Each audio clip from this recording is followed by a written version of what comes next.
अनि यहाँहरूलाई पनि भुवन शरण। हामी प्रत्येक महिना एउटा कार्यक्रम गर्ने भन्ने निर्णय अनुसार हामी यो सुदर्शन मास भिक्षु सुदर्शन वास्तविक स्मृति पुस्तकालयमा उपस्थित छौँ। यहाँहरू सबैलाई स्वागत छ। आज हामीले विभिन्न प्रत्येक महिनामा हामी विभिन्न विषयमा कार्यक्रम गरिरहेछौँ। प्रवचन कार्यक्रम भनौँ अथवा व्याख्यान कार्यक्रम व्याख्यानमाला गरिरहेछौँ। यो अन्तर्गत हामीले 3-4 वर्ष योभन्दा अगाडि गरिसकेका छौँ भने आज हामी भिक्षु नन्द महादेवी भन्दैबाट आज प्रवचन हुँदैछ, व्याख्यान कार्यक्रम हुँदैछ। यो विषय भगवान बुद्धको अस्थि धातुको महत्त्वको बारेमा। कति बेला हामी बौद्धहरूलाई मात्र होइन कि सबैले अरूलाई मात्र होइन कि स्वयं बौद्धहरूलाई पनि के समस्या छ भने अस्थि धातु भनेको सुन्दै आइरहेको, सबैले श्रद्धाले वन्दना गर्दै आइरहेको यो के हो त भन्ने सम्बन्धमा धेरै नै समस्या छ, जिज्ञासा छ। अलि रहस्यमय जस्तो पनि हो कि होइन जस्तो पनि त्यस्तो पनि हुँदो रहेछ। र हामी बौद्धहरूले पनि त्यस्तो भइरहेको अवस्थामा यसमाथि छलफल त गर्नै पर्यो भनेर हामीले कार्यक्रम राखेका हौँ। र यो अस्थि धातु के हो? अस्थि धातुको अर्थ भनेको हामी बुद्ध शासनसँग सम्बन्धित कुरा हो, बुद्धसँग नै सम्बन्धित कुरा हो। अझ भनौँ बुद्धको यहाँ यो पृथ्वीमा बुद्ध कहिले आउनु भएको छ भने के प्रमाण छ भनेर देखाउने एउटा प्रमाण पनि हो नि अस्थि धातु भनेको।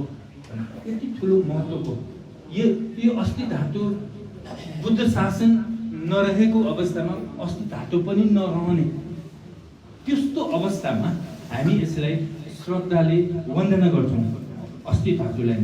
र यो विषयमा विश्वभरि नै छलफल त हुँदै आइरहेको हो। यही क्रममा भन्देबाट शोध भएको छ।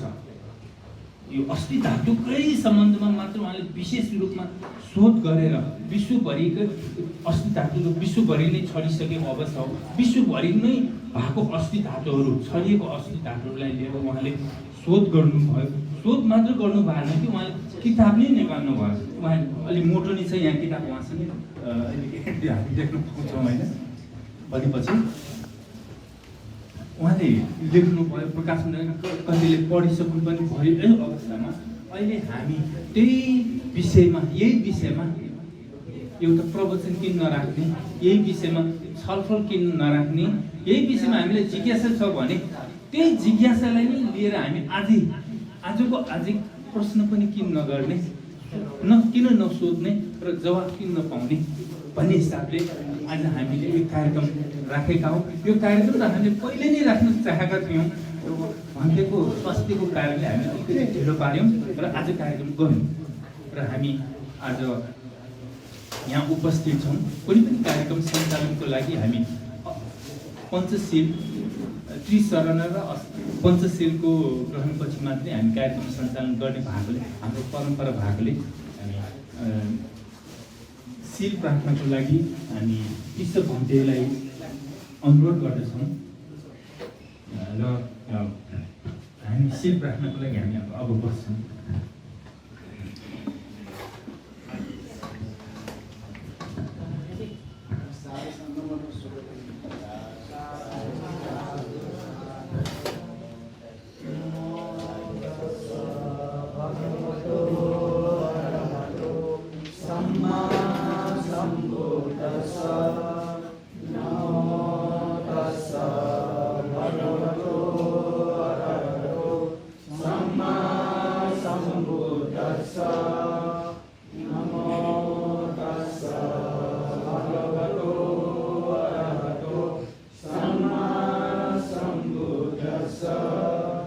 बुद्धं शरणं गच्छामि, धम्मं शरणं गच्छामि, संघं शरणं गच्छामि,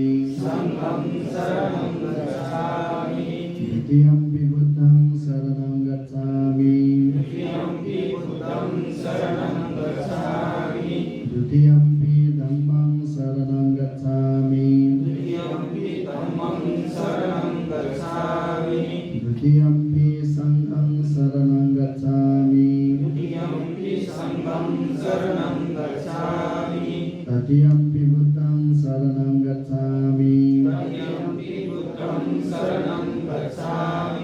Tatiyampi dhammang saranang gacchami. Tatiyampi sanghang saranang gacchami. Panatipata vedamani sikkhapadang samadhiyami.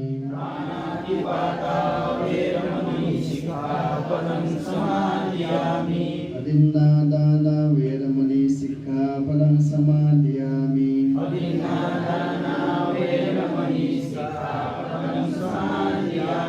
Kāmesu miccācāra vedamani sikkhapadang samadhiyami.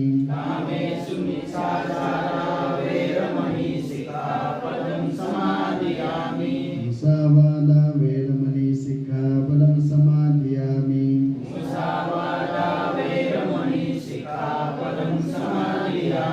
Sudāmiraya majjapamādattana vedamani sikkhapadang samadhiyami.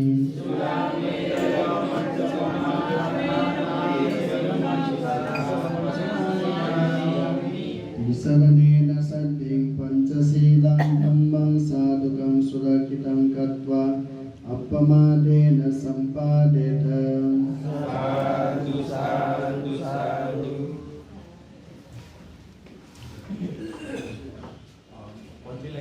प्रवचनको लागि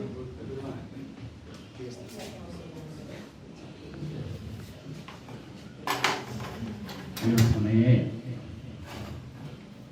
भगवान बुद्धको अस्थि धातुबारे प्रवचन गर्नलाई यस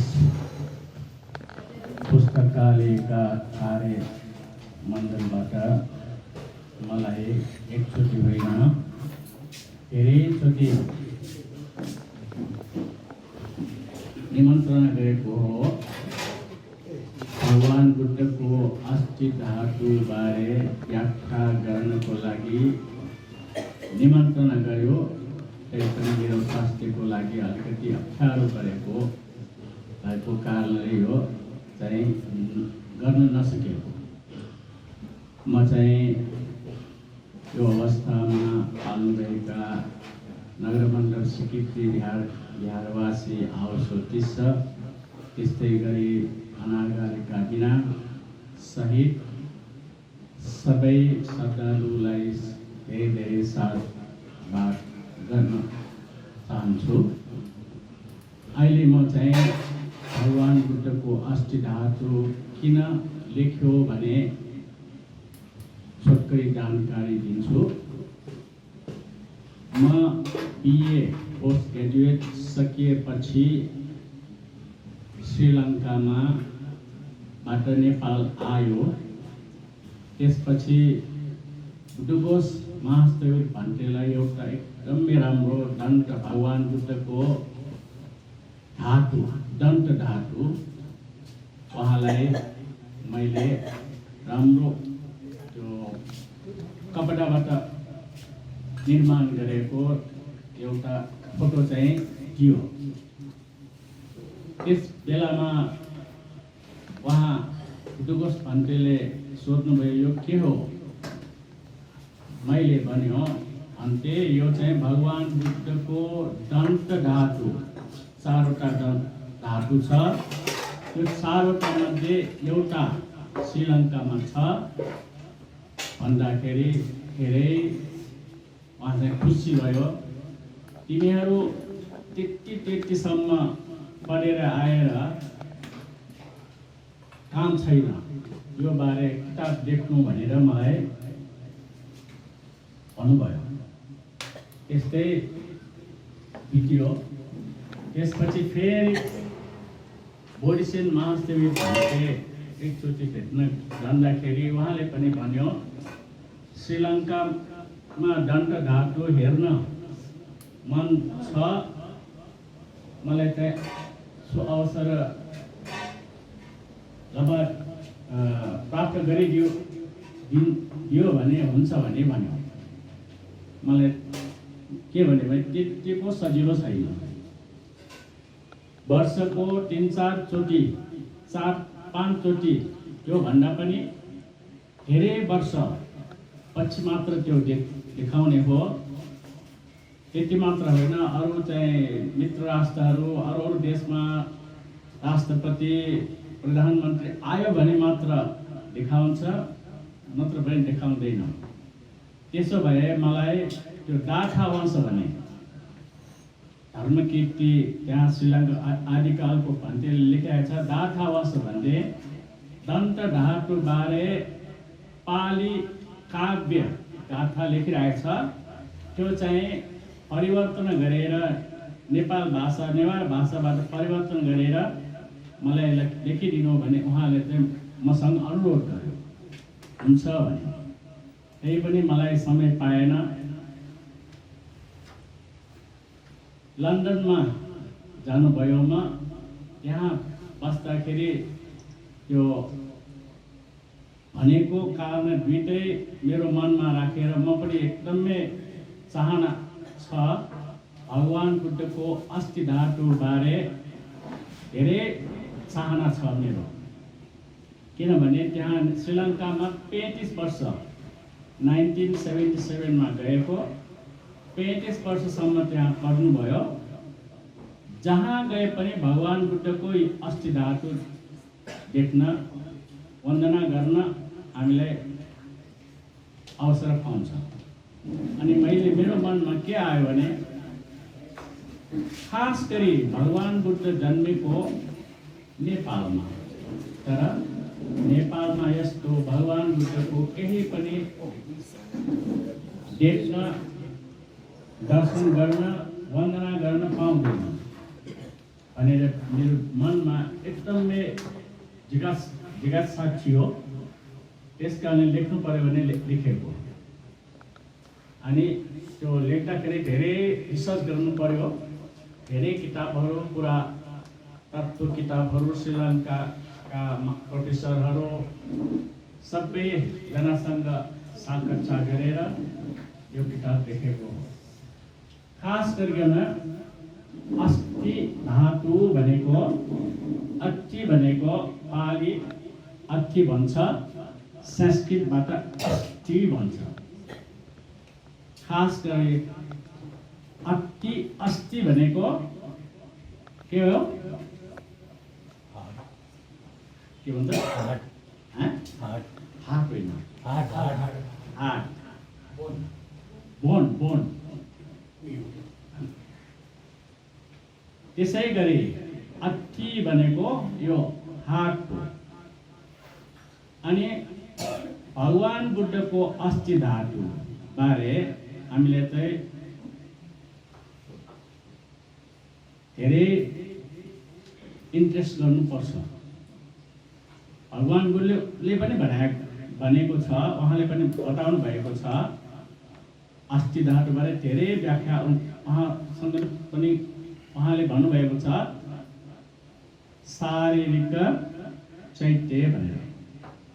अनि यो भन्दा पनि अगाडि म चाहिँ भगवान बुद्धको छोटकरी चाहिँ भन्न चाहन्छु। भगवान बुद्ध बौद्ध ज्ञान प्राप्त गरी त्यसपछि 45 वर्षसम्म भगवान बुद्धले धर्म देशना गरिसकेपछि गर्नुभयो। त्यो बेलामा भगवान बुद्ध धेरै जस्तो श्रावस्ती जेतवन बिहारमा बस्नुहुन्छ। अनि त्यो बेलामा कहिलेकाहीँ भगवान बुद्ध बाहिरतिर जानुहुन्छ। बाहिर जाँदाखेरि त्यहाँका पाल्नु हुने धेरै श्रद्धालुहरू भगवान बुद्ध नभएको बेलामा के भयो भने भगवान बुद्ध देख्न नपाएको कारणले गर्दा धेरै दुखित मन गरेर फर्क्यो। एकचोटि होइन, दुईचोटि होइन, त्यो कथा, त्यो हिस्टोरी आनन्द भन्तेले भगवान बुद्धलाई भन्यो, ओ भगवान शास्त्र, हजुर नभएको बेलामा वन्दना गरेर केही न केही थियो भने हामीलाई एकदम सजिलो हुन्छ भने। त्यो बेलामा भगवान बुद्धले चैत्य शारीरिक चैत्य, पारिभोगिक चैत्य, उद्देश्य चैत्य भनेर तीनवटा चैत्य बताउनु भयो। शारीरिक चैत्य भनेको भगवान बुद्धकै शरीरबाट निस्केको शेष भएको हड्डीलाई अस्थि धातु भन्छ। अनि पारिभोगिक चैत्य भनेको भगवान बुद्धले प्रयोजन गरेको चिवर, पात्र आदि, त्यसलाई पारिभोगिक अर्थ के हो भने भगवानले युज गरेको, त्यसलाई पारिभोगिक चैत्य भन्छ। अनि अरू चाहिँ उद्देशिक चैत्य। उद्देशिक भनेको भगवान बुद्धले गुण स्मरण गरेर जेलाई हामी पूजा गर्छ त्यसलाई उद्देशिक भन्छ। हामी चाहिँ एउटा माटो लिएर यो भगवान बुद्ध भनेर वन्दना गरे तापनि पुण्य पाउँछ भनेर भगवान बुद्धले भन्नुभएको। त्यस कारण गर्दा शारीरिक, पारिभोगिक, उद्देशिक त्यो तीनटै चैत्यबाट हामी प्रार्थना गर्यो भने, वन्दना गर्यो भने आफूलाई कमी कम नभइकन पुण्य पाउँछ भनेर भगवान बुद्धले भन्नुभएको छ। हामीलाई त्यो वन्दना गर्ने द्रव्य होइन, महत्त्व हुने आफ्नो मनमा श्रद्धा जाग्नुपर्छ भनेर उहाँले बताउनु भयो। त्यो मात्र होइन, चक्रवर्ती राजाको पनि त्यस्तै गरी हामीले पूजा सत्कार गर्यो भने हामीले पुण्य पाउँछ भन्ने बताउनु भयो। अब हामी अस्थि धातु बारे भगवान बुद्ध 45 वर्षसम्म बसिसकेपछि उहाँले अधिष्ठान गर्यो। के अधिष्ठान गर्यो भने अरू भगवान बुद्धको सबैजनाको आफ्नो परिनिर्वाण पछि केही न केही समयपछि सबै नष्ट भएर जान्छ। किनभने सबै त्यो बेलामा सबैजना पारमिता सम्पूर्ण भएर आएर उहाँको धर्म उपदेश सुनेर संसारबाट मुक्त हुन्छ। तर अरू भगवान बुद्ध जस्तो होइन। हाम्रो नेपालमा जन्मेको शाक्यमुनि भगवान बुद्ध अल्प आयुष भन्छ। अल्प आयुष भनेको अरू भगवान बुद्ध 50,000, 60,000, 1000 भन्दा पनि बढी आयुष छ त्यो बेलामा। तर हाम्रो शाक्यमुनि भगवान बुद्धको पालामा 80 वर्ष, परमायुष 80 वर्ष भन्छ। त्यस कारण गर्दाखेरि भगवान बुद्धले के सोच्यो भने भगवान बुद्धको अस्थि धातु शेष भयो भने त्यसलाई वन्दना गरेर पनि स्वर्ग मोक्ष देव देवताहरू हुन, श्रद्धाले वन्दना गर्यो भने देव देवता संसारबाट त्यसै गरी राम्रो ठाउँमा जन्मिन सक्छ भनेर भगवान बुद्धले दिव्य आँखाले देखेपछि अधिष्ठान गर्यो।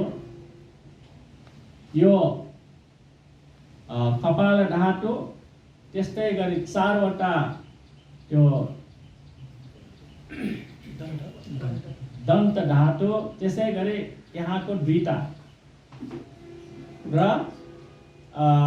त्यो 7वटा महाधातु भन्छ। त्यो चाहिँ शेष भएर त्यस्तै भएर अरू सबै चाहिँ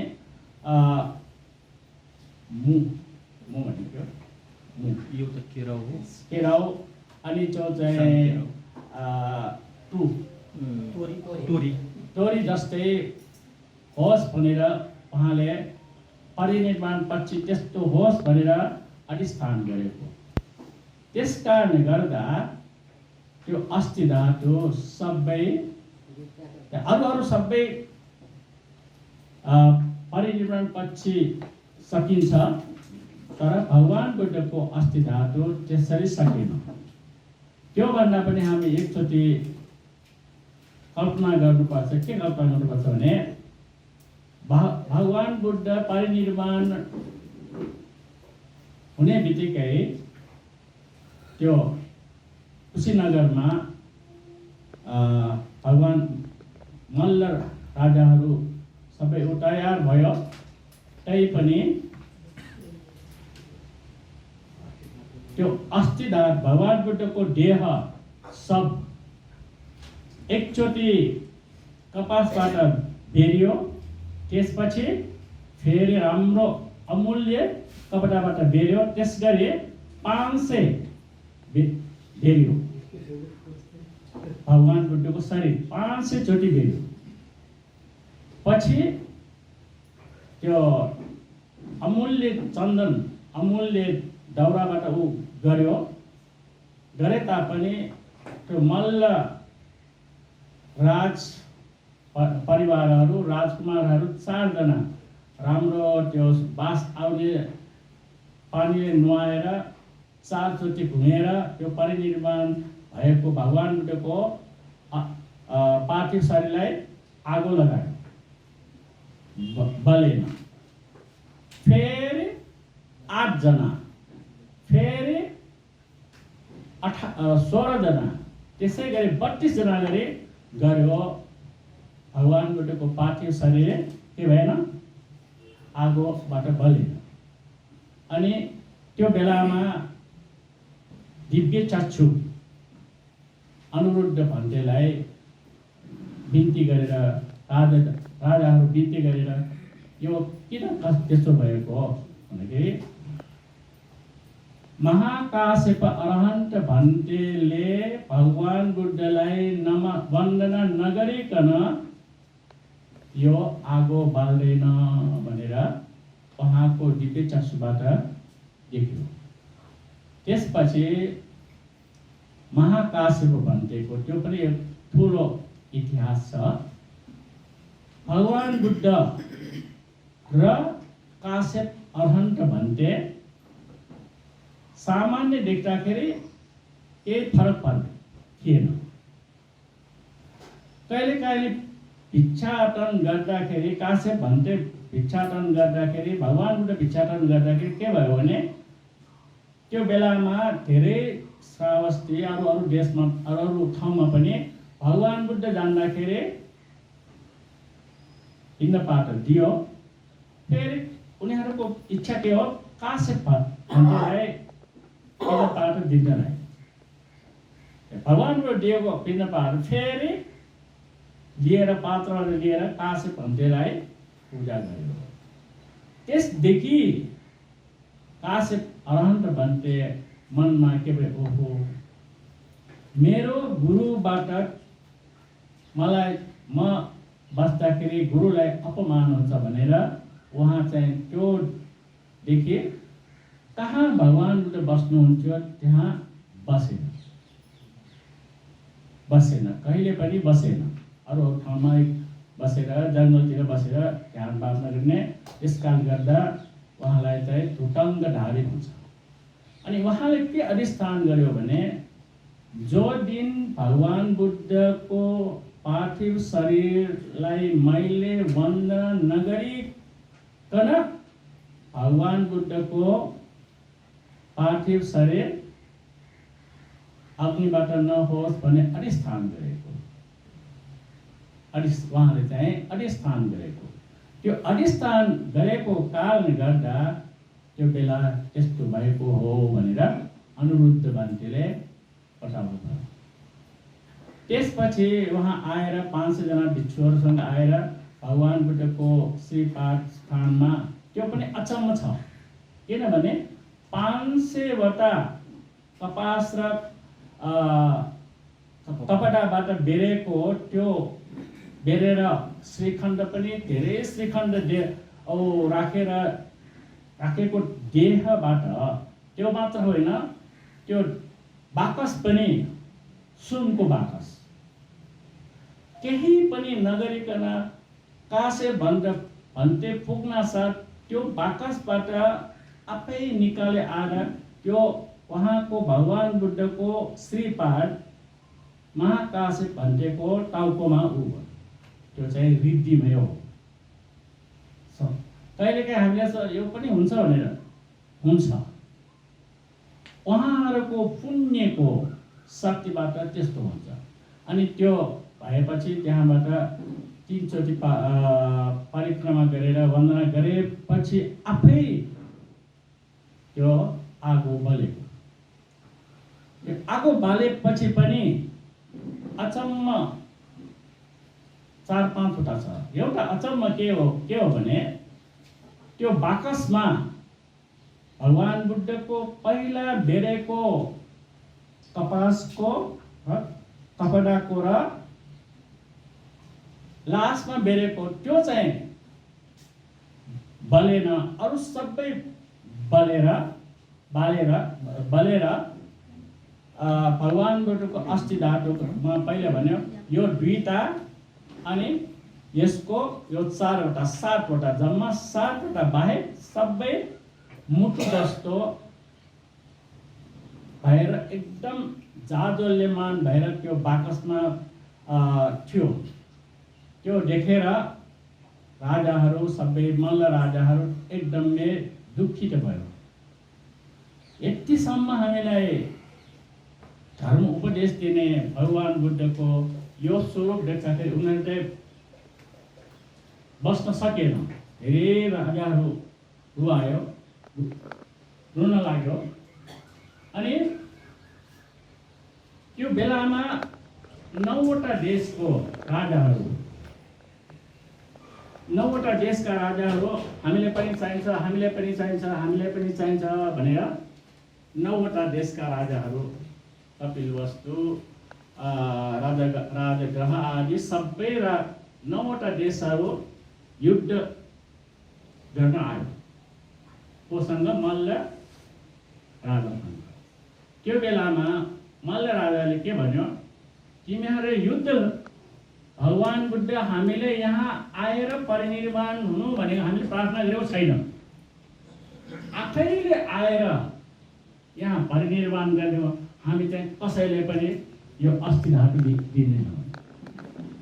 अनि त्यो बेलामा त्यो राजकुमारहरूलाई सिकाएको द्रोण ब्राह्मण के भन्यो भने भगवान बुद्ध भनेको सबैलाई मनलाई शान्ति दिएको भगवान बुद्धको कारणले गर्दा, उहाँको अस्थि धातुको कारणले गर्दा तिमीहरूलाई लड्न मार्न काट्न हुँदैन भन्यो।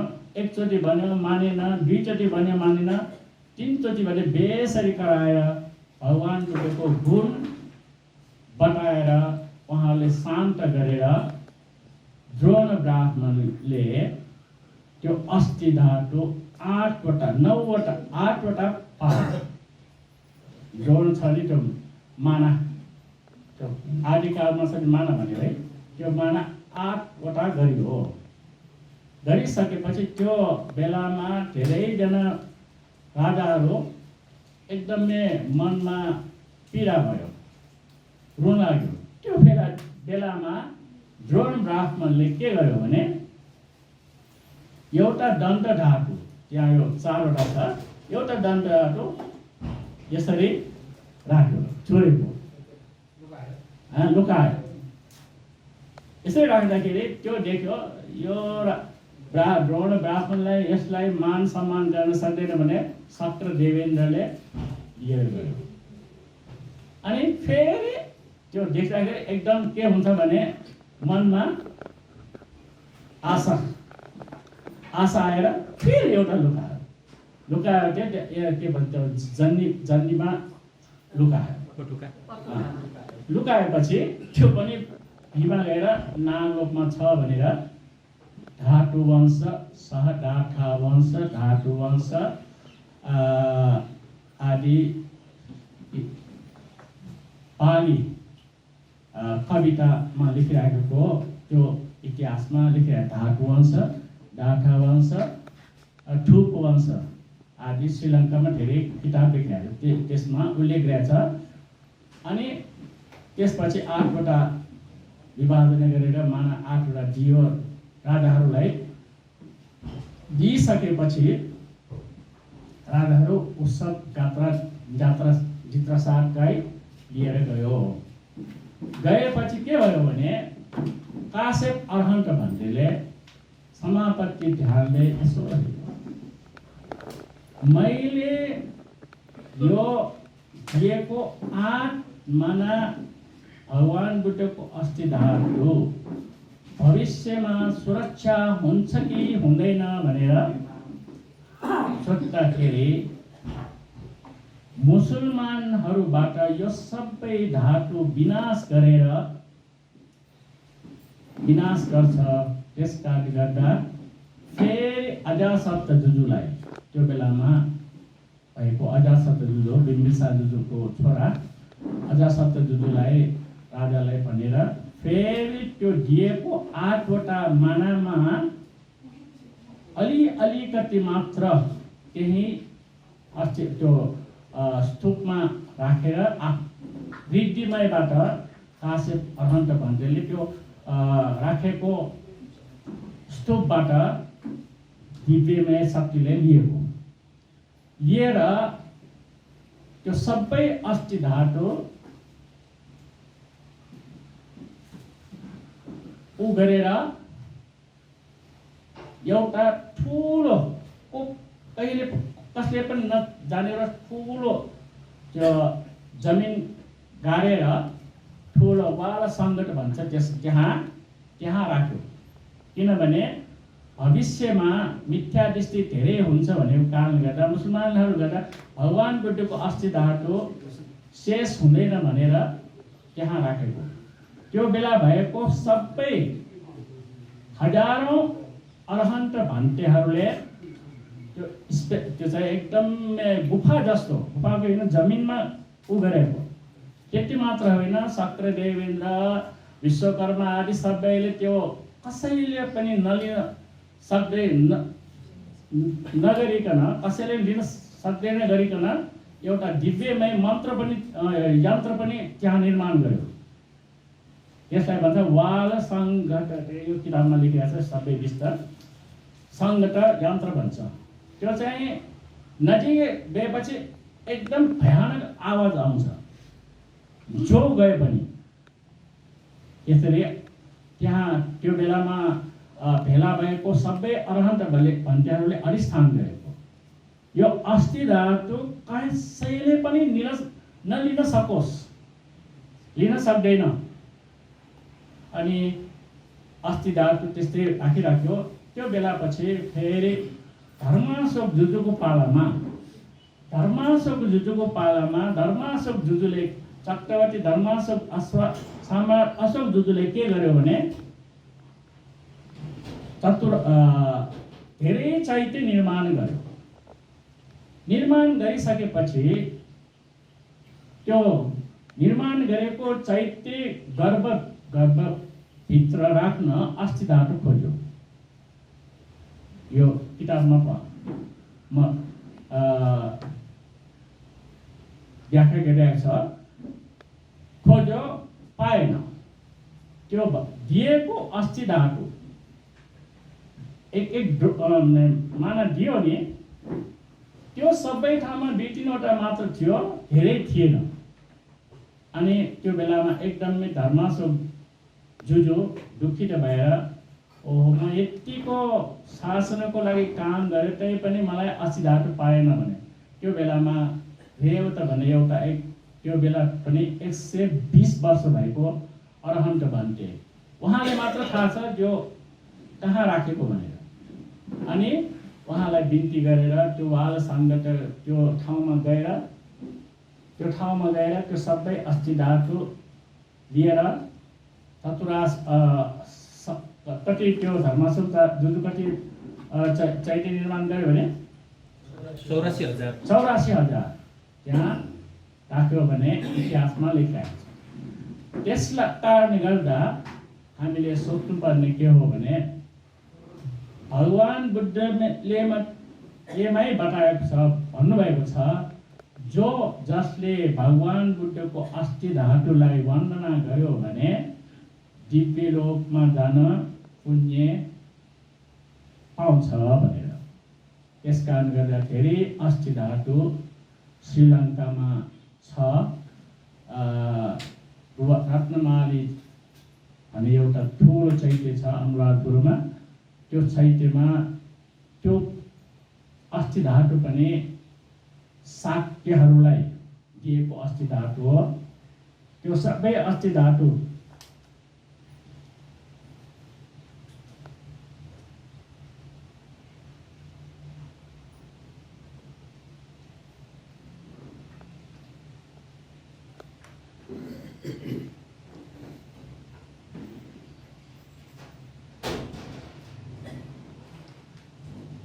त्यो अस्ति धातु पनि यहाँ त्यो मेरो किताबमा पनि लेखेको छ।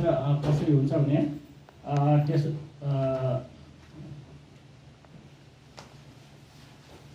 यसरी त्यो 8वटा अस्ति माला यो यसरी सब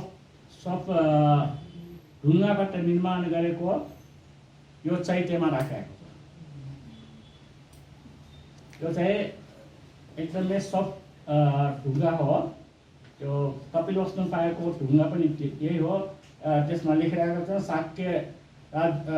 शाक्य राजाहरूलाई अरूलाई दिएको सबै त्यसरी गर्ने यो ठाउँमा लेखिरहेको छ। अनि त्यस कारणले गर्दा त्यो सबै धातु 8 बना धातु चाहिँ सबैले बिना फेरि धर्माशोक जुजुले 84 त्यो चैत्यमा अलिअलि स्थापना गरेको भनिरहेको छ। त्यो त्यसपछि भगवान बुद्धको त्यो ऊर्ण रोम धातु छ। ऊर्ण रोम भनेको चक्रवर्ती जुजु र राजाले सह भगवान बुद्धले मात्र पाउने यो। यसरी गर्दाखेरि 1 मिटर भन्दा पनि लामो छ यो। चक्रवर्ती जुजुहरूको चाहिँ एकदम गोल जस्तो हुन्छ। अनि भगवान बुद्धको चाहिँ सेतो हुन्छ। यो चाहिँ दक्षिणबाट यसरी यसरी यसरी यसरी घुमेर एकदम लामो छ त्यो अस्ति धातु। त्यो पनि खेम अरहन्त भन्टेले भगवान बुद्ध त्यो दाह संस्कार गरेको न अनि आफूले त्यो दिव्यमय हातबाट उ गरेको। त्यो मात्र होइन, भगवानको एउटा दाँत पनि दिव्यमय हात लियो भने इतिहासमा त्यो डाठा वंश इतिहासमा ठुपो वंश इतिहासमा लेखिरहेछ। अनि त्यो सबै अहिले चाहिँ श्रीलङ्कामा छ। त्यो पनि अरहन्त भन्थे रे, किनभने भगवान बुद्धको लासको शासनमा रक्षा गर्ने श्रीलङ्कामा हो भनेर भगवान बुद्ध पनि परिनिर्वाण सूत्रमा लेखिरहेछ। त्यस कारण गर्दा त्यो सबै अरहन्त भन्टेहरूले सेनास हो। त्यस्तै हो चटु अभिसंज्ञालाभि अरहन्त भन्टेहरूले यो सबै बिस्तारै बिस्तारै लिएर गए। त्यस कारण गर्दा लङ्कामा धेरै ठाउँमा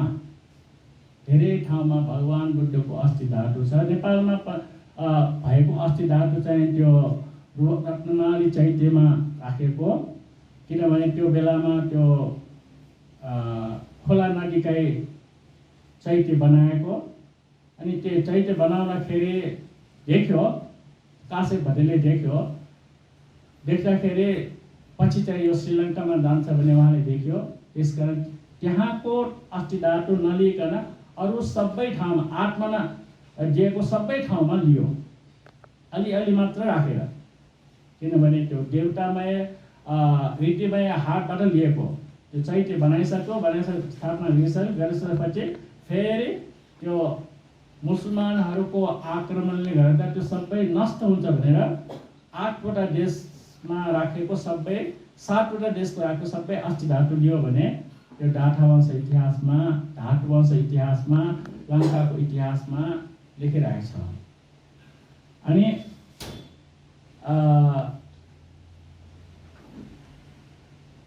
हामीले अरू धातु पनि छ। त्यो 4वटा धातुमध्ये एउटा चाहिँ भन्यो नि कहाँ गयो?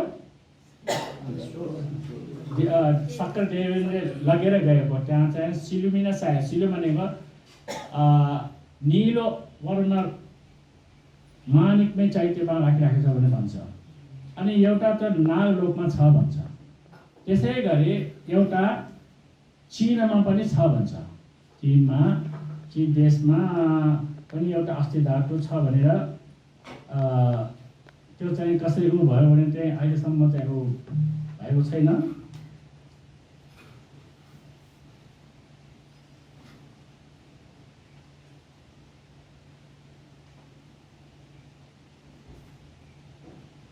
यो चाहिँ भगवान बुद्धको यो समूहपट्टि हेर्छ अनि 4वटा छ। एउटा श्रीलङ्कामा लिएर गएको चाहिँ हेमा अनि एउटा राजकुमारीका हो। यो क्यान्डीको श्रीलङ्कामा क्यान्डीमा स्थापना गरेको छ। जो पनि लङ्काबाट लिएर गएको लङ्काबाट होइन इन्डियाबाट लिएर गएको।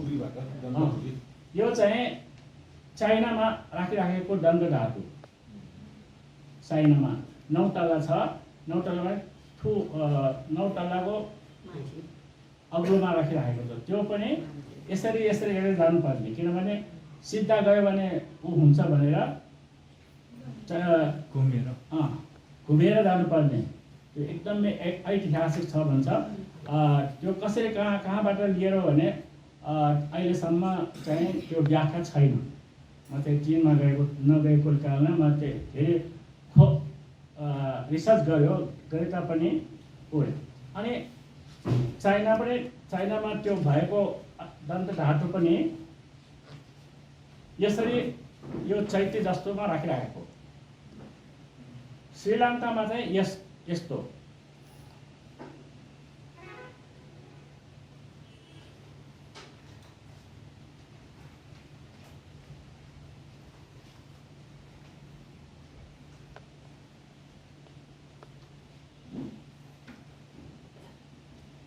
श्रीलङ्कामा यसरी 9वटा छ। यो त्यो सुन चाँदीबाट यो करण भन्छ यसलाई, स्तूप जस्तै बनाएर राखिराखेको। एउटा होइन 9वटा छ त्यहाँ। यो सबै खोले एउटा साँचो सरकारमा, अरू चाहिँ त्यो निकायको महानायकमा, त्यसरी त्यो अञ्चलको मुख्य दिशा पनि भन्छ। त्यसलाई के भन्छ, त्यसको पञ्चायतको मुख्य। त्यसरी नै बाँडेर गएको। एकजना मात्र गएर यो साँचो चाहिँ खोल्न सक्दैन। सबैलाई बाँडेर दिएको छ साँचो।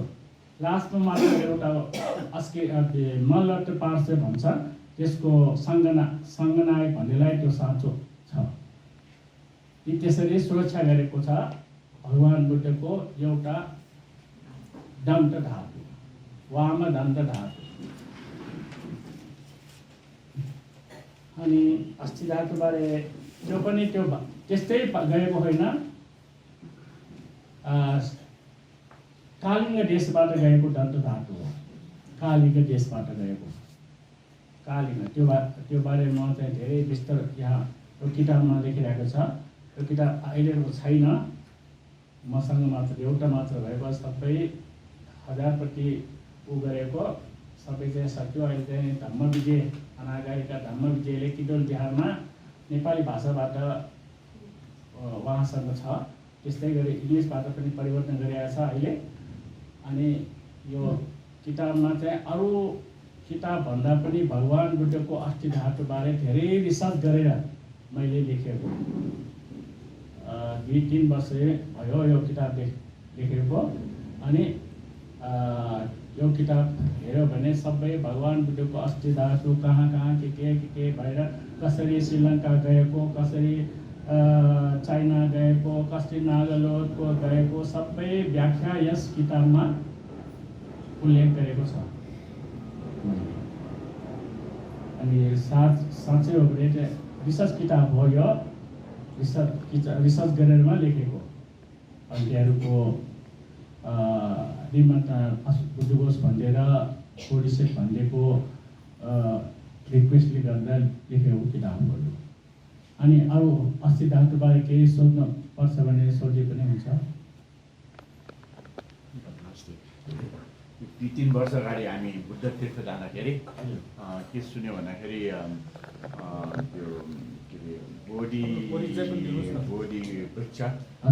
वृक्षको पार्ट्सहरू चाहिँ अशोकको छोरीकी भाइबाट सङ्घमित्रबाट श्रीलङ्का लग्यो भने त्यहाँ सुनेको। अनि मलाई यहाँ जिज्ञासा छन् त्यही सङ्घमित्रहरूले यो अस्ति ढाँटो पनि लगेको कि कसले लगेको हामी के अरे कपिल वस्तुमा साकेला पाएको श्रीलङ्कामा कसरी गएको अलिक बोडी वृक्ष चाहिँ मात्र लगेको हो। राम्रोसँग सुन्नुहोस्, उहाँले मेरो नाम अमूल्य तुलाधर।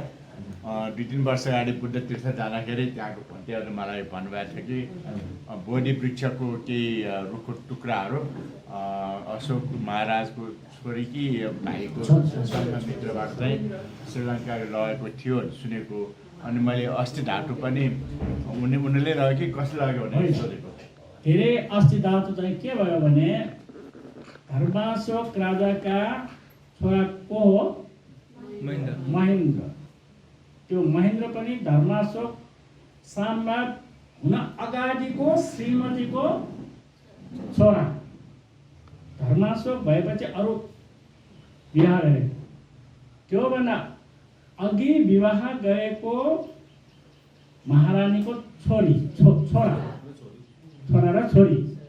अनि उहाँहरूले त्योभन्दा अगाडि देवानम प्याटिस राजाको पालमा, त्योभन्दा धेरै अगाडि है, पालामा महेन्द्र अरहन्त भन्थे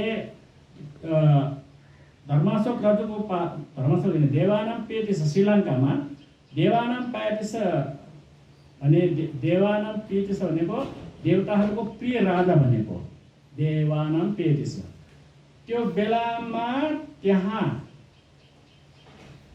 त्यहाँ धेरै भगवान बुद्धको धर्म प्रचार गर्नको लागि एउटा स्वर्णमय मृग आएर त्यो के भन्छ हामीले चाहिँ त्यो यसका जात्रा भन्ने जात्रा एउटा थियो।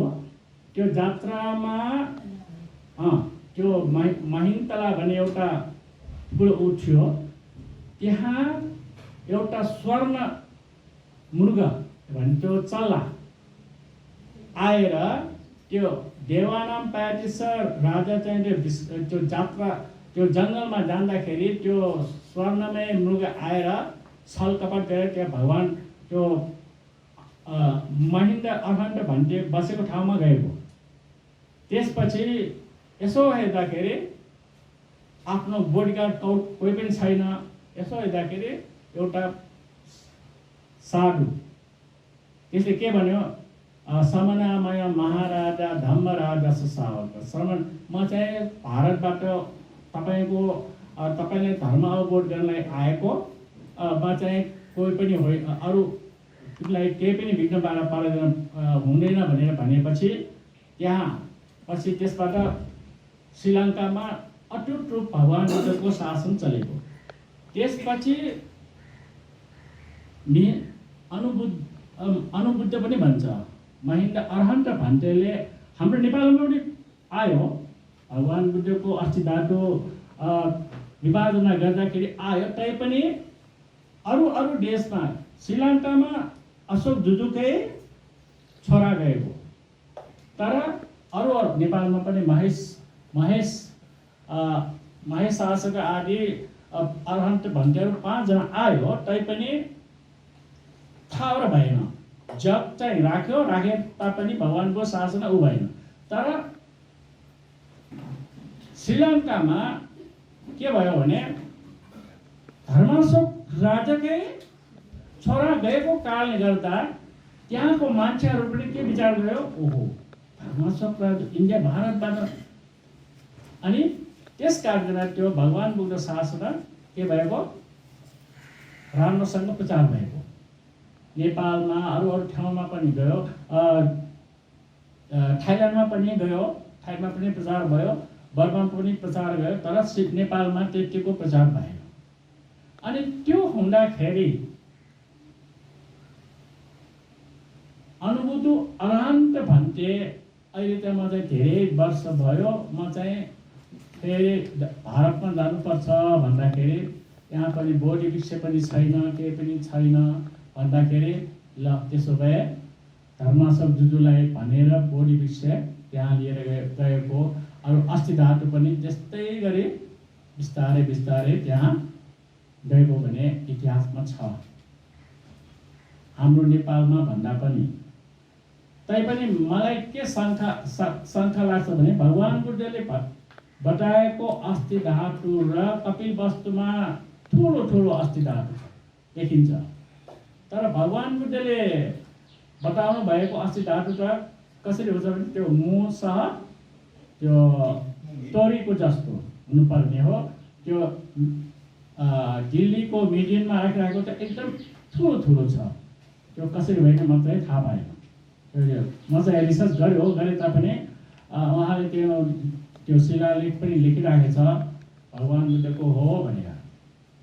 अनि भगवान बुद्धको त्यो महेन्द्र अरहन्त त्यो बोधी वृक्ष त्यो चाहिँ टुक्रा लिएर गएको, त्यो पनि यो पनि यो इतिहास यो किताबमा छ। अनि बोधी वृक्ष अहिलेको इन्डियामा भारतमा भएको बोधी वृक्ष र त्यो श्रीलङ्कामा भएको वृक्ष फरक छ। त्यसकारणले गर्दा धेरै जस्तो भन्छ विश्वमा पुरानो वृक्ष चाहिँ बोधी वृक्ष भनेर भारतको, तर भारतको होइन, भारतको त 3-4 चोटि असन्धि मित्र आदिले सबैले त्यो काटिदियो। लिसले धर्माशोक राजाले भन्यो तिमी चाहिँ कसलाई माया गर्छ भन्दाखेरि बोधी वृक्षले भन्दाखेरि त्यो चाहिँ गुप्त रूपले काटिदियो। त्योभन्दा अगाडि लिएर गएको बोधी वृक्ष चाहिँ श्रीलङ्कामा। अनि मेरो मनमा के छ भने त्योभन्दा अगाडि कहाँ रोप्यो? श्रावस्ती। त्योभन्दा भगवान बुद्धको पालामै बोधी वृक्ष रोप्यो। भगवान आनन्द अरहन्त भन्टेबाट त्यो जेठ कुमारको बगैँचामा रोप्यो। त्यो वृक्ष पनि अहिलेसम्म छ। त्यो मेरो विचार हो। त्यो वृक्ष सबभन्दा भगवान बुद्ध पालादेखि त्यो भएको बोधी वृक्ष चाहिँ जेठुवा बिहारको बोधी वृक्ष हो। धर्माशोक जुजूको पालामा त लङ्कामा लिएर गयो, त्यो पनि त्यो विनाश गर्न अगाडि लिएर गएको। अहिलेको हाम्रो बुद्धगयामा भएको बोधी वृक्ष विनाश भएपछि फेरि आएको बोधी वृक्ष हो। अनि धेरै जस्तो त्यो श्रीलङ्कामा इन्डियामा त्यतिको नहोला, अरहन्त भन्थ्योहरू धेरै थियो। अरहन्त भन्थ्यो धेरै, उनीहरू चाहिँ चत्तो अभिसंविन्या लाभि अरहन्त भएको हुनाले कहाँ कहाँ अस्थि धातु छ त्यहाँ लिएर गयो पनि हुनसक्छ। धेरै जसो हामीले देख्न पाउने अस्थि धातु श्रीलङ्कामा छ। श्रीलङ्कामा त्यो चाहिँ रत्नद्वीप पनि भन्छ, धातुद्वीप पनि भन्छ। अरू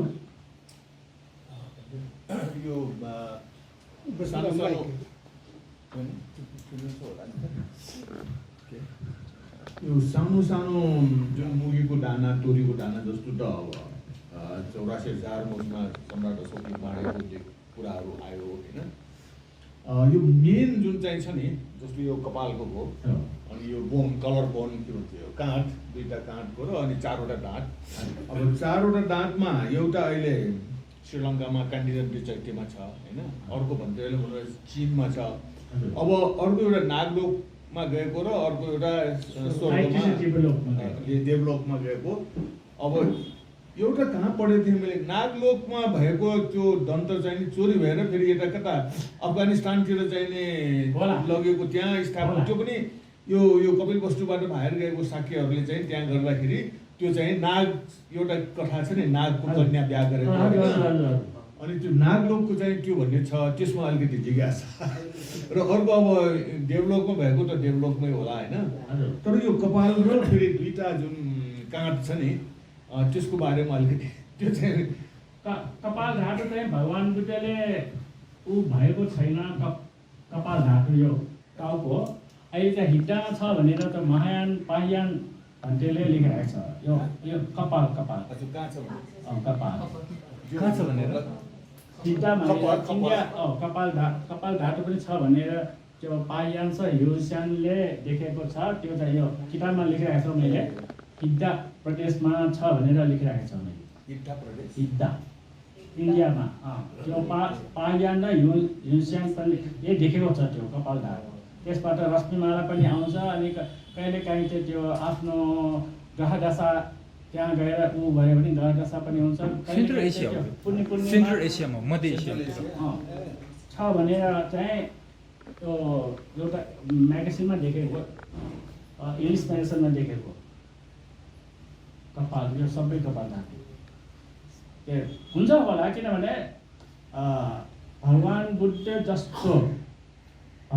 बुद्ध जस्तो परिनिर्वाण हुन त्यो आगो बाल्दाखेरि महेश शाक्य देवी देवताहरू आफूले लिन सक्ने के छ भगवान बुद्धको आफूलाई पूजा गर्न आफूले पुण्य गर्नलाई दिएको छ जस्तो देखिन्छ।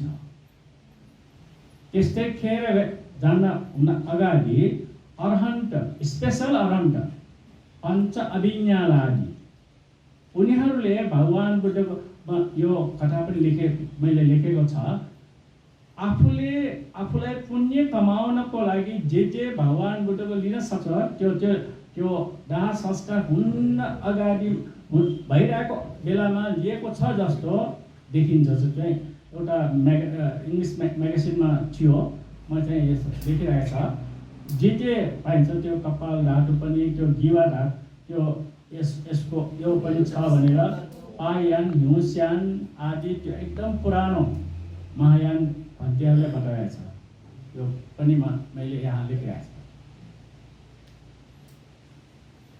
और कसैको जिज्ञासा छ भने भने राममा भएको छ अस्ताको बुद्धकै पालामा मलाई साकेको पालामा आयो कि पछि आयो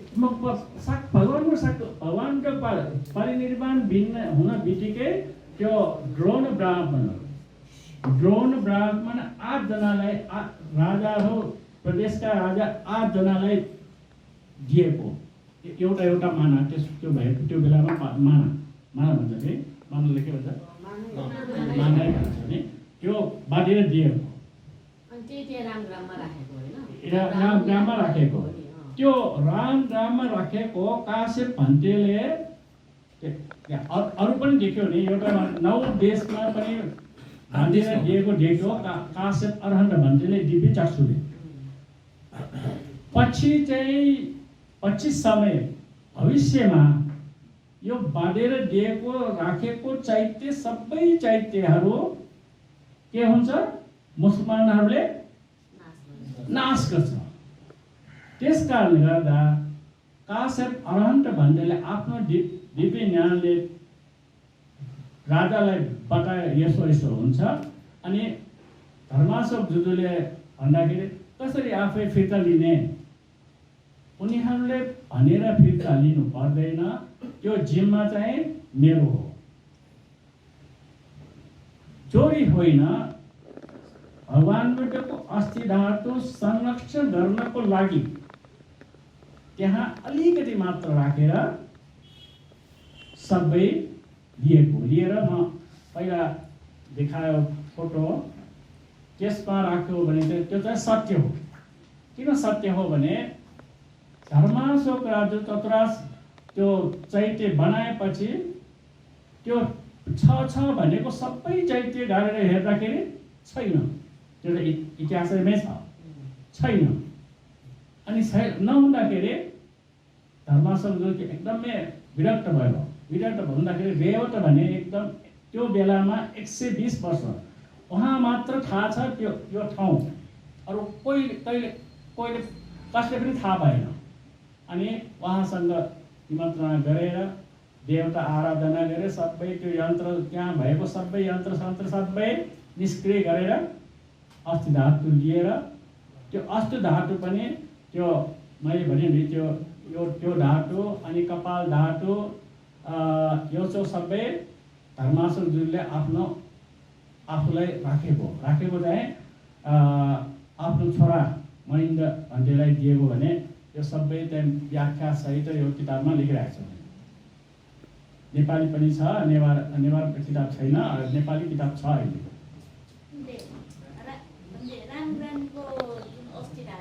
त्यो पनि निकालेको छैन। निकालेको किन निकालेको ननिकालेको त्यो काश्यप अरहन्त भन्टेले देख्यो दिव्य चक्षुले, पछि त्यो बारी आउँछ।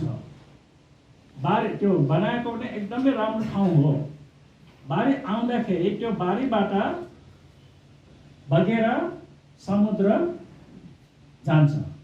त्यो पनि त्यो मैले पहिला देखेँ भने यस्तो त्यो चाहिँ रत्नले बनाएको, त्यो चाहिँ घुमेर समुद्रतिर गएर समुद्र नाग मान्जेश्वरी नागले देखेर त्यो चाहिँ एकदमै जाजल्यमान भएकोले एकदम रश्मिमा फिजेकोले हेर्दाखेरि भगवान् बुद्धको भने देखियो अनि पूजा साजा गरेर राखेको। अनि श्रीलङ्कामा रत्नमाली चैत्य चाहिँ बनाएर गर्भै राख्नलाई धातु थिएन। धातु नभएको कारणले गर्दा अनि त्यो बेला निग्रोड भन्ने एउटा एकदमै पञ्चविन्या लाभी भन्टे हुनुहुन्थ्यो। उहाँले भन्दाखेरि म चाहिँ नागलोकमा गएर यो अस्थि धातु लिएर आउँछु।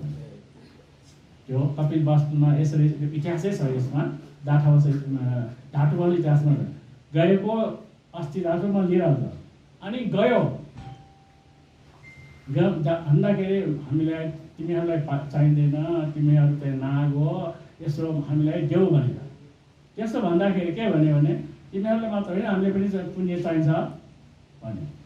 हामीलाई पनि पुण्य चाहिन्छ भनेर होइन, तिमीहरू भन्दा पनि मनुष्य लोग यस्तो छ, यस्तो धर्माशोक राजा चाहिँ महेन्द्र त्यो बेलामा जुजुले यस्तो चैत्य बनाएछ त्यो राख्न छैन भन्दाखेरि अनि मसँग पनि छैन भन्यो। क्या उसको एउटा भान्डा पर्ने नाग छ, उसलाई यसरी गर्यो गर्दाखेरि त्यो त्यहाँबाट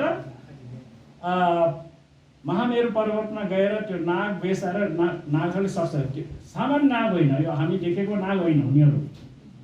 उनीहरूले भन्छ देव नाग भन्छ। देव नागले मान्छे पनि बनाउन सक्छ, देवता पनि हुनसक्छ। त्यो पनि झुट कुरा होइन है, साँच्चै हो। त्यो नागलाई, देवता नागलाई मान्छे पनि हुनसक्छ, देवता पनि हुनसक्छ, उडेर पनि जान सक्छ। उनीहरूले के गर्यो, त्यो पर्वतमा बस्यो। अनि त्यो निग्रो सामले भन्यो त्यसो भए छ भने लिएर जाऊ भन्यो। ल भनेर त्यहाँ त्यो निग्रोड भन्ने एकदम अभिज्ञालाभी भन्थे हो। आफ्नो एउटा नागलाई त्यो गुरु नाग लिएर खाइपिन सुरह्यो। गरुड भेष आएर उसको पेटमा भएको त्यो करन्डो लिएर गएर श्रीलङ्कामा राखेको भने इतिहासमा छ, श्रीलङ्का इतिहासमा। अनि त्यहाँ लिएर जाँदाखेरि त्यो त्यहाँ राख्यो। नागहरू त्यो ओपन त्यो राख्ने बेलामा नागहरू आयो आयो आयो आयो धेरै आयो। त्यो फल अहिले पनि त्यो रत्नमाली चैत्य भने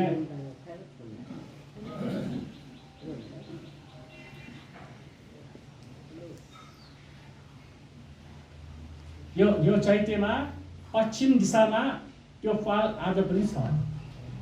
आज पनि कहिलेकाहीँ त्यो नाग दर्शन गर्न आउँछ भनेर श्रीलङ्कामा यो पश्चिम दिशामा एउटा ठुलो फल छ।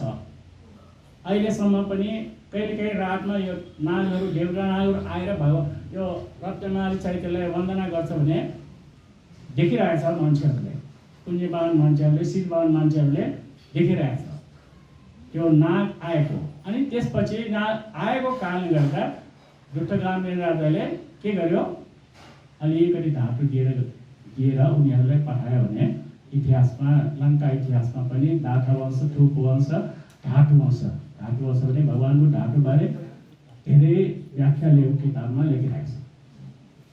अहिले त्यसो रामग्राममा चाहिँ नि निकाल्न सकिएन भनेको कुरा चाहिँ होइन, होइन। निकालिसके त्यहाँको निकालिसक्यो, त्यो चाहिँ निकालेको सरकारबाट होइन, आफ्नै ऊ गरेको। त्यही त रीतिबाटै हो हुन त होइन। कति बुकहरूमा चाहिँ नि अहिले पनि त्यहाँ पहिले जुन गाडेको छ त्यो निकालेकै छैन भन्ने कुरा चाहिँ नि धेरै बुकहरूमा चाहिँ नि देखिएको थिएँ। यो चाहिँ यसमा पाली वाक्य पनि मा लेखिरहेको छ, साक्य राजु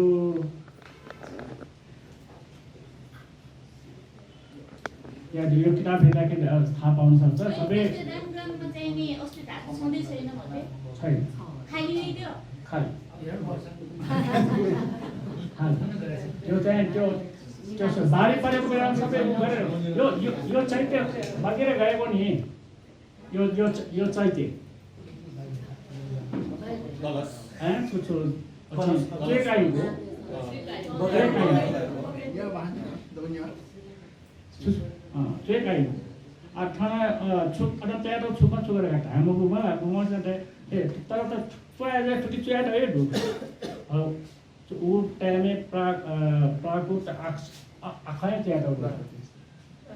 प्राकृत भाषा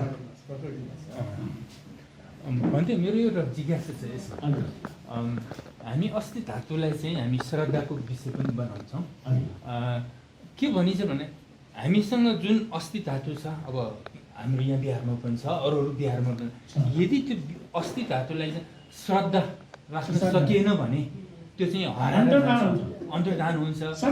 राम्रोसँग श्रद्धा गरेर राख्न सक्यो भने बढिरहन्छ, साँच्चै हो। किनभने यो चाहिँ मेरो धेरै बच्चाको समय यदि भन्टे बनाएर श्रीलङ्कामा गयो, श्रीलङ्का बनाएकै त्यो बेलामा कपिलवस्तुबाट हामीले पढेको दिशा भन्ने पनि थिए। कपिलवस्तु सर्वले धातु लिएर आयो, आउँदाखेरि त्यो हेर्न गयो, हेर्दाखेरि मेरो मनमा यति साह्रो ऊ भयो कि हाम्रो साक्षी भएर, म पनि एउटा साक्षीको छोरा भएर भगवान बुद्ध साक्षी नै भगवान बुद्ध भएर तापनि नेपालमा हाम्रो काठमाडौँमा केही पनि छैन, जहाँ अस्ति धातु देखिन्छ, न केही इतिहास छ। तर लङ्कामा यति छ एकदम मनमा। अनि एक्चुअली म बिए पास गर्दाखेरि अहिले चाहिँ त्यो मुनि बिहारमा पुस्तकागार बनाउनलाई बसिरहेको छ। अनि त्यो सुदर्शन भन्ने पनि धेरै उपदेश पाएको छ। त्यो मुनि बिहारको पुस्तकागार बनिएको सुरुहरू मैले हो। श्रीलङ्काबाट 80 जना श्रद्धालुहरू आएपछि त्यहाँ छ एउटा 90 त्यो बेलामा 90 वर्षको एउटा देव माता भने त्यो अहिले पनि छ। त्यो सारीपुत्र भिक्षु अभ्यास विद्यालयको अलिकति उतापट्टि त्यहाँ छ। त्यो माताको के गर्छ भने धेरै मिनिस्ट्रीहरू जान्छ अनि उनीहरूको त्यो के गर्छ, उसले गर्ने के होइन, यसरी गर्दाखेरि जो बिरामी आउँछ उसलाई औषध यसरी गर्दाखेरि हातबाट त्यो जडीबुटी औषधि आउँछ। अनि त्यो जडीबुटी औषधि दिएर मान्छेहरू निको हुन्छ। प्राइम मिनिस्टरहरू के धेरैजना प्रख्यात छ त्यहाँ। अनि म पनि त्यो बेलामा म चाहिँ मिडियामा बसिरहेको बेलामा मेरो मनमा के आयो भने आज जाऊ कपिलवस्तुमा, आज जाऊ मनमा कपिलवस्तु जाऊ केही पनि मलाई चाहिँ उ भयो। अनि नाइट बस गएर कपिलवस्तु गयो। त्यो बेलामा त्यो देवमाता पनि आएर म गएपछि त्यो देवमाता साँच्चै कुरा हो है।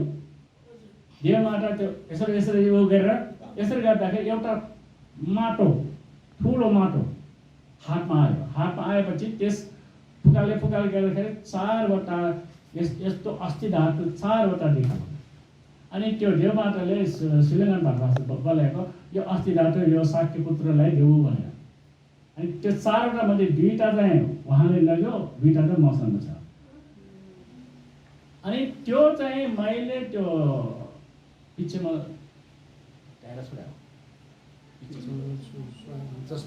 जस्मिन स्वा त्यो पिछेमा त्यो श्रीलङ्कामा धेरै त्यो बिहारमा छ। गर्दाखेरि यो अस्ति धातु सानो सानो अस्ति धातु बढी भएर आयो,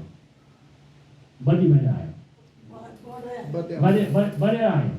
अनि त्यहाँ श्रीलङ्कामा धेरै चैत्य ठाउँमा राखेको छ। त्यो चाहिँ साँच्चै हो, त्यो मैले आफ्नो वर्णना होइन, साँच्चै भएको कुरा भनेको। त्यो उहाँले वसन्तले भनेको कुराले म चाहिँ ऊ थप भनेको थियो। कहिले काहीँ त्यो राम्रो छ, किनभने देवताहरू पनि गर्छ त्यो। अस्ति धातुले केही पनि गर्न सक्दैन। अस्ति भनेको जीव शक्ति नभएको भने अस्ति पृथ्वीमा अस्ति मात्र। तर त्यो अस्ति धातुलाई राम्रोसँग मान सम्मान सत्कार गराउनको लागि सम्यक दृष्टि देवताहरू छ। उनीहरूले त्यो कहाँ योग्य छ, योग्य ठाउँमा लिएर जान्छ। त्यो चाहिँ सच्चाइ हो, झुट होइन। यसले यसरी व्याख्या गर्न सक्छौँ हामी, जस्तो कि आनन्दकुती बिहारमा अस्ति धातु हरायो, भेटाएकै छैन, कहाँ गयो थाहा छैन। त्यस्तै गरिकन सारनाथमा भएको धम्मेक होइन, धर्मराजीको स्तूपको जुन भेटाएको थियो, अब हात जसको लाएर उनले चाहिँ गङ्गामा बगाइदियो भनिन्छ जगतसिंहको बेलामा, बगायो। अब त्यो पनि कता, अब कहीँ भेटिनेवाला जो छन् बढ्नेवाला त्यस्तै हराएको ठाउँबाट चाहिँ टिपेर ल्याएर देवताहरूले नि राखिदिने हो कि सृजना त होइन। किनभने त्यो इतिहासमा त्यो रत्नमाली चैत्यमा पनि निग्रोध भन्टेलाई अरहन्त भन्टेले के भन्यो भने त्यो भगवान् बुद्धको एकपना अस्ति धातु र संरक्षण नभएको ठाउँमा जो अस्ति धातु त्यहाँ अस्ति धातु छ भनेर त्यो निग्रोध भन्टेलाई अरू दिव्यचक्षु भएको भन्टेहरूले भन्यो त्यहाँ पनि छ, त्यो सबै लिएर आऊ भनेर। धेरै ठाउँमा धेरै अस्ति धातु चाहिँ त्यो रत्नमाली चैत्यमा छ भनेर त्यो श्रीलङ्काको इतिहासमा लेखिरहेको छ। अर्को ठाउँमा भन्दा अरू केही प्रश्नहरू छ भने भन्दै गर्नु भएको हुन्छ। मेरो प्रश्न है, कपाले चौँटे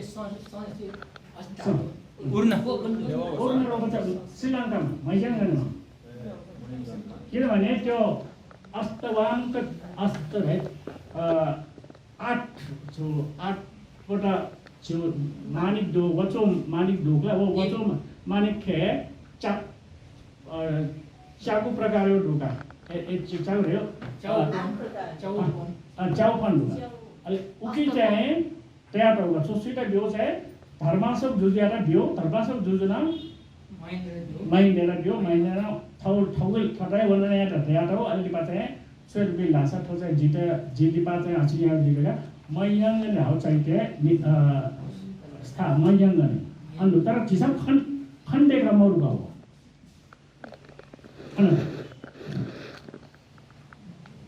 मयंग ने दाव जो पहाडे वन मार्का नेपाली थे बिजाउने नेपाली थे बिजाउने नि आफ्नो मयंग ने त्यो चाहिँ मयंगनमा भएको चैत्यमा अष्टवाङ्क चैत्य अष्टवाङ्क मानिक्य भन्छ त्यो नील वर्ण हो त्यो त्यसमा छ त्यो मानिकै त्यही स्थापना गरेको गर्भमा राखेको अष्टवाङ्क मानिक्य। अरू के पनि छ भने हामीसँग समय बाँकी छ क्वेसन। नमस्कार, म सृजना सुवेदी। म पनि यो लुम्बिनीकै विश्व सम्पदा स्थलको बारेमा रिसर्च पिएचडी रिसर्च एलबियुबाट गर्दैछु।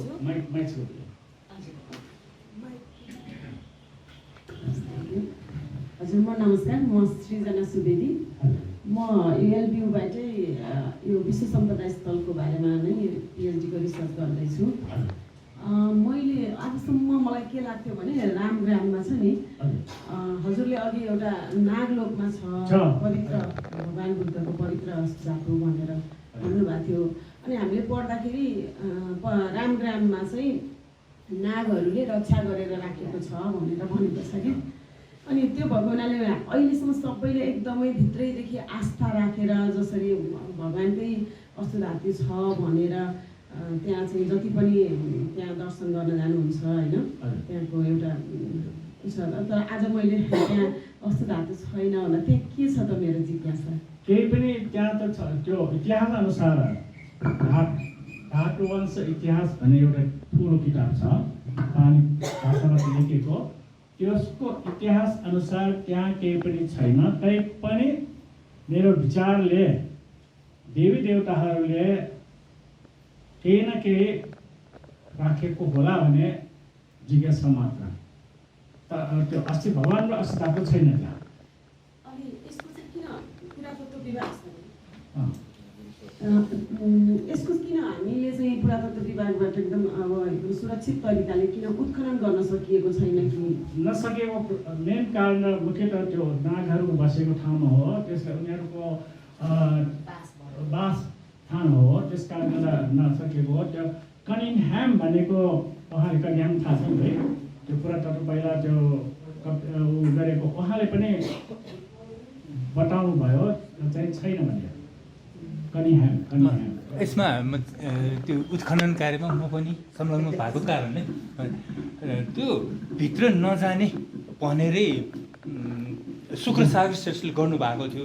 त्यो बेला म पनि भित्र गएको थिएँ, त्यो स्तूपभित्रै म पनि छिर्न पाएको थिएँ होइन। सेन्टरमा नजाने भनेर चाहिँ उहाँले चाहिँ निर्णय नै गर्नुभएको थियो। त्यो कारण अर्कै छ। किन यदि सेन्टरमा गयो भने त्यो त पाउनेवाला त छैन। अहिले भन्दैले भन्नुभयो नि त्यहाँ त हुँदैन, फेरि त्यहाँ अर्कै बपन्तर मचिदिन्छ भने नजाने भन। मौर्यकालीन लेयरसम्म मात्रै जानुभयो, त्योभन्दा भित्र जानु नै पाएन। पुरातत्व विभागले नगरेको होइन कि नगर्ने भनेर नि नजानु भएको हो, कन्ट्रोभर्सियल हुन्छ भनेर चाहिँ नि नजानु भएको। त्यसमा त लेयर बाई लेयर हामी गुप्तकालीन पनि हामी छिर्यौँ, गुप्तकालबाट चाहिँ कुसान पनि गयौँ, कुसानबाट मौर्यकालीनसम्म पनि गयो, मौर्यकालबाट भित्र नगएको हो।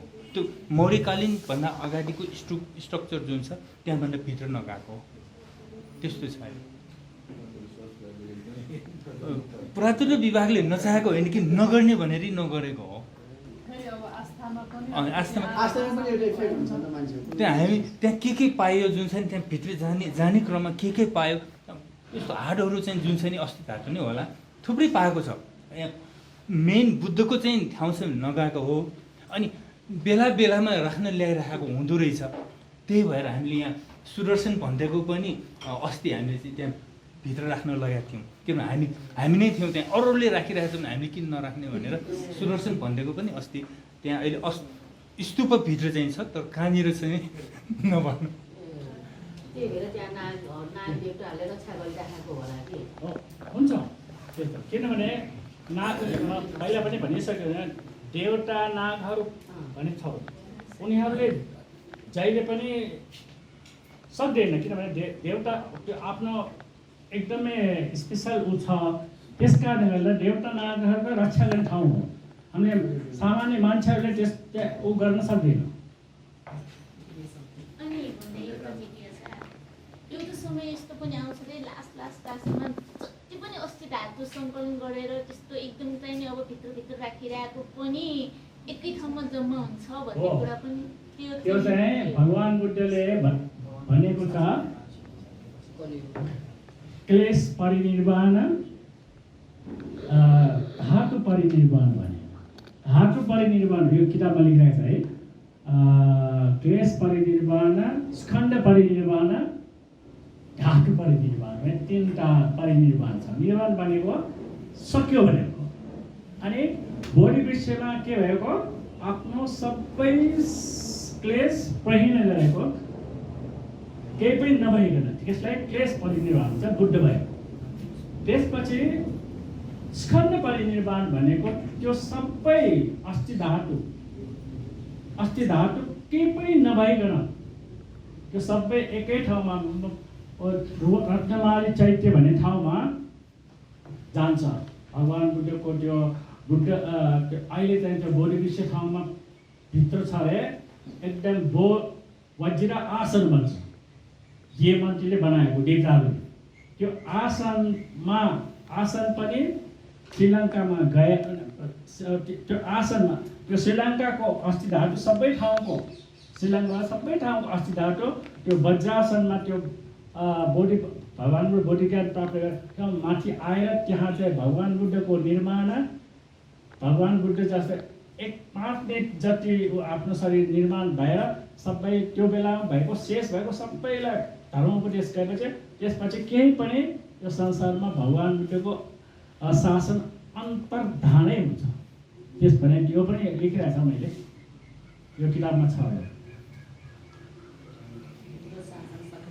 धातु परिनिर्माण क्लेश परिनिर्माण धातु परिनिर्माण स्कन्द परिनिर्माण भनेर यसमा अलग्गै लेखिरहेको छ मैले।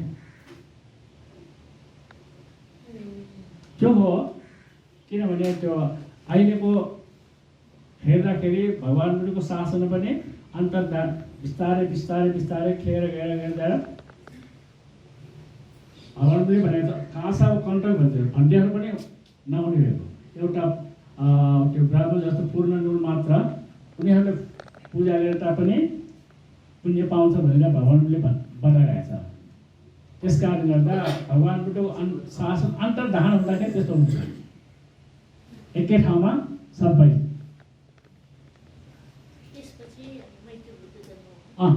त्यो त्यसपछि होइन त्यो धेरै ग्यापिङ हुन्छ ग्यापिङ हुन्छ त्यसपछि मात्र मैत्री भयो। त्यही पनि यो कल्पमै हो। यो कल्पलाई महाभद्र कल्प भन्छ किनभने भगवान् बुद्धहरू 5 जना बुद्ध भइसकेको अरू कल्पमा कहिले पनि कहाँ कता पनि उल्लेख भएन।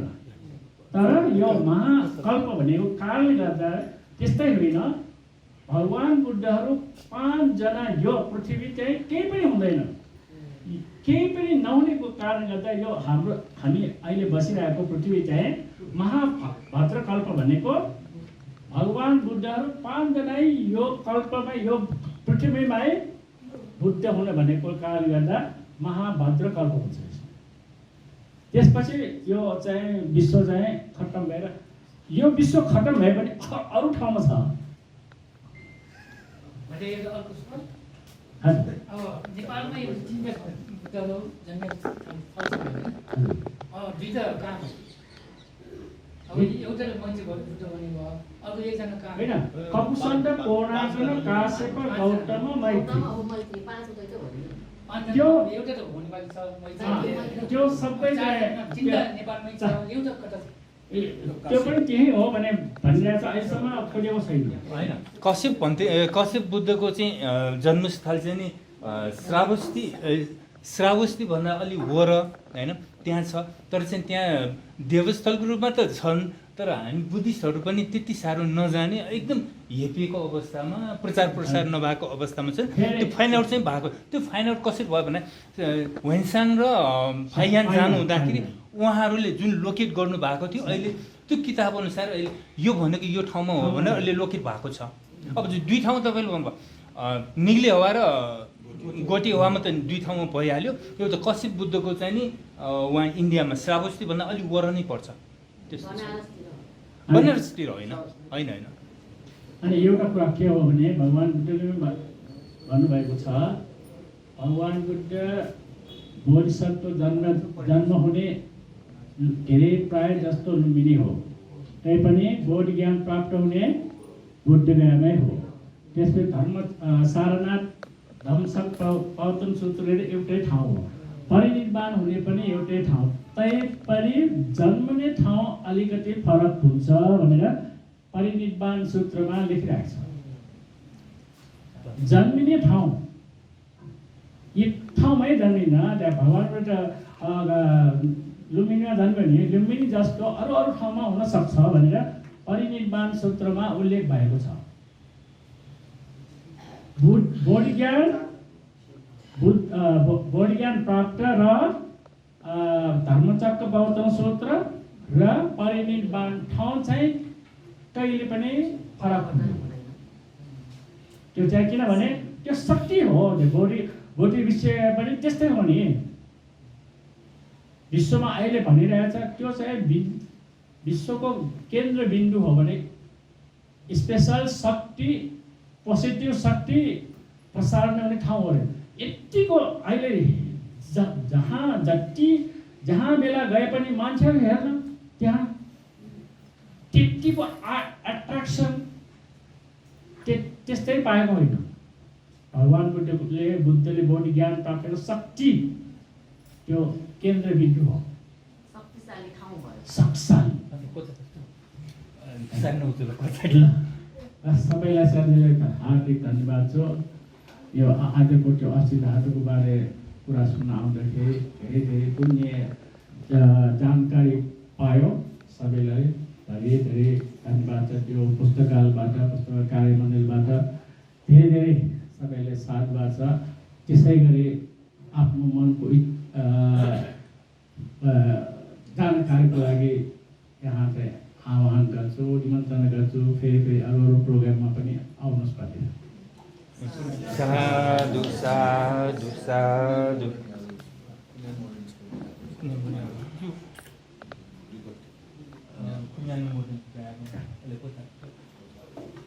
इदं नो ज्ञातिनो होतु सुखिता भवन्तु ज्ञातयो। इदं नो ज्ञातिनो होतु सुखिता भवन्तु ज्ञातयो। इदं होतु सुखिता भवन्तु ज्ञातयो। एतावता च मे सम्पदं पुण्यसम्पदं सभ्ये देवानुमोदन्तु सर्वसम्पत्तिसिद्धिया। एतावता च मे सम्पदं पुण्यसम्पदं सभ्ये सत्तानुमोदन्तु सर्वसम्पत्तिसिद्धिया।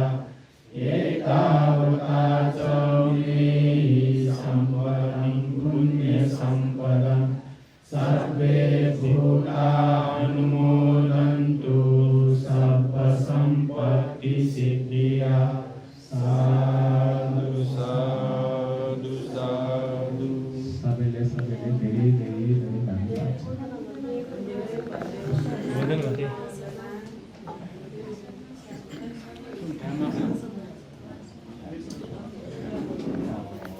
नेपाली गणित नेपाली किन्डोल बिहारी किन्डोल बिहार